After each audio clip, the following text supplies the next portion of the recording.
Calcarea आयोड को गहराई से समझना है तो चलो अभी YouTube पर डॉक्टर अब्दुल हन्नान का लेक्चर सुनते हैं। हाँ, सही बोलें। डॉक्टर अब्दुल हन्नान बहुत ही सरलता से किसी भी टॉपिक को गहराई से समझाते हैं।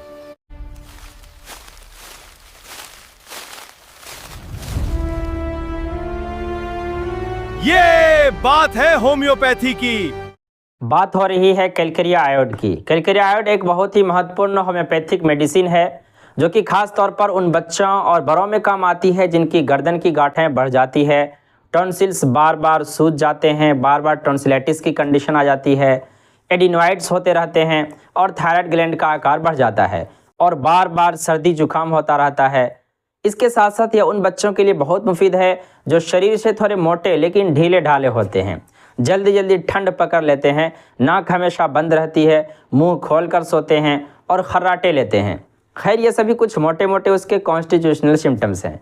टॉन्सिल्स इतने बड़े हो जाते हैं कि उनमें छोटे छोटे गड्ढे बन जाते हैं और बार बार गला खराब होते रहता है।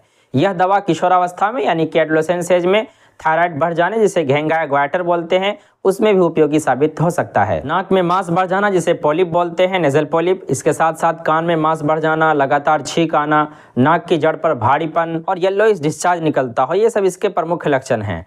ठंडी हवा में बाइक या गाड़ी चलने पर सिर में दर्द हो जाता हो और हल्का चक्कर महसूस होता हो। इसके साथ साथ पुरानी खांसी, सीने में दर्द, सांस लेने में तकलीफ, ग्रीनिश गाढ़ा बलगम निकलना और बच्चों में भौंकने वाली खांसी में बहुत ही उपयोगी साबित हो सकता है। महिलाओं में गर्भाशय की गांठ यानी कि यूट्राइन फाइब्रॉइड्स में भी इसका उपयोग काफी मुफीद साबित देखा गया है।